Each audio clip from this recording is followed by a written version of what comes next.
អាចបងប្អូនបន្ទាប់បានពីដាក់2ម៉ោងក្រោយមកបងប្អូន2ម៉ោងក្រោយមកគឺឃើញថាស្លឹកចេកកូនចរិតស៊ីឡើងកញ្ឆេងឈូនឆាញអស់បងប្អូនណានេះកញ្ឆេងឈូនឆាញអស់ហើយឃើញហ្នឹងហើយស្លឹកចេកដាក់ទាំងធៀងបងប្អូនណាគ្រាន់តែយើងយកដៃចុចវាបន្តិចដើម្បីធ្វើឲ្យមានមុខកូនចរិតយើងនៅទូចវាខំស៊ីបងប្អូនណាឥឡូវឃើញចាក់ស្ដែងហើយវីដេអូ2ម៉ោងមុន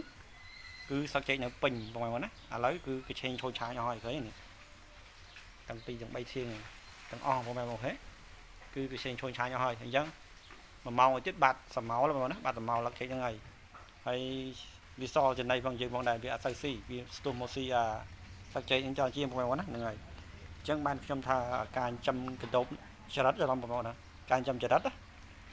យើងកុំផ្ដោតទៅលើចំណៃទីផ្សារខ្លាំងពេក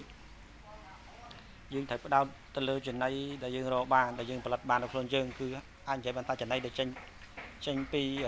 ធម្មជាតិចំណៃអត់ប្រើលុយចេញពីហោប៉ាវបងណាហ្នឹងហើយអញ្ចឹងកាលណាយើងផ្ដោតទៅលើចំណៃស្លឹកឈើច្រើនវាសល់ចំណៃទីផ្សារសល់លុយក្នុងហោប៉ាវបងណាសល់លុយក្នុងហោប៉ាវនិយាយចំ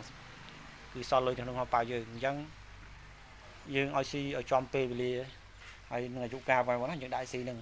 អញ្ចឹងបើគ្នានៅតូចគឺមិនទាន់អាចស៊ីច្រើនបានបងប្អូនអញ្ចឹងយើងប្រើចំណៃសិនទៅហើយធំឡើងចាប់ពី10ថ្ងៃឡើងឬក៏មួយអាទិត្យមួយសប្តាហ៍ឡើងគឺចេះស៊ីគាត់ថាស្ទាត់បងប្អូនណាគាត់ថាស្ទាត់ឲ្យស្លឹកចេកស្លឹកឈើស្លឹកបាក់ស្លឹកបាសស្លឹករយៈស្លឹកលហុងខ្វងស្លឹកលហុងប្រេងស្លឹកលហុងហូតផ្លែហើយបូករួមទាំងស្លឹកផ្ទីស្លឹកអីគឺវាចេះស៊ីតាំងពីអាយុ1សប្តាហ៍មកបងប្អូនណាហ្នឹងហើយអញ្ចឹងរហូតមកដល់ឥឡូវហ្នឹងគឺវាអាយុកាលតែច្រើនហើយ20ថ្ងៃហើយអញ្ចឹងគឺអាចស៊ីស្លឹកចេកស៊ីស្លឹកអីបានទូទៅអញ្ចឹងយើងអាចដាក់ស្លឹកឈើនោះឲ្យច្រើនជាងចំណៃទីផ្សារបងប្អូនណាដាក់ឲ្យច្រើនជាងចំណៃទីផ្សារដាក់ឲ្យញឹកជាងដើម្បីកាត់បន្ថយប្រាក់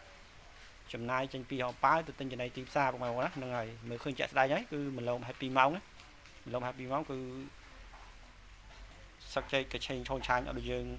ហើយកាត់ជ្រៀកពីមុនដំបូងទេគឺមើលទៅវាដាច់ប្រហោងចន្លោះធំហើយអញ្ចឹង1ម៉ោងទៀតបាត់ហើយបងប្អូនណាបាត់សមោលស្លឹកចេកហ្នឹងហើយមើលឃើញចាក់ស្ដែងនេះបងប្អូនណាអញ្ចឹងនៅក្នុងវីដេអូនេះគ្រាន់ចង់ចែកម្លែកក៏ដូចជាបង្ហាញពីកូនចរិតស៊ីស្លឹកចេកយើងធ្លាប់តែឃើញកូនកណ្ដូបស៊ីស្លឹកចេកឥឡូវថ្ងៃនេះបង្ហាញពីកូនចរិតស៊ីស្លឹកចេកបងប្អូនណាបង្ហាញពីកូនចរិតស៊ីស្លឹកចេកហើយនៅផ្អើលបងប្អូនផ្អើលគាត់ឃើញកាមេរ៉ាទៅពាក្យផ្អើលរត់ឆ្លានេះឃើញហើយឮសូរសលេងដូច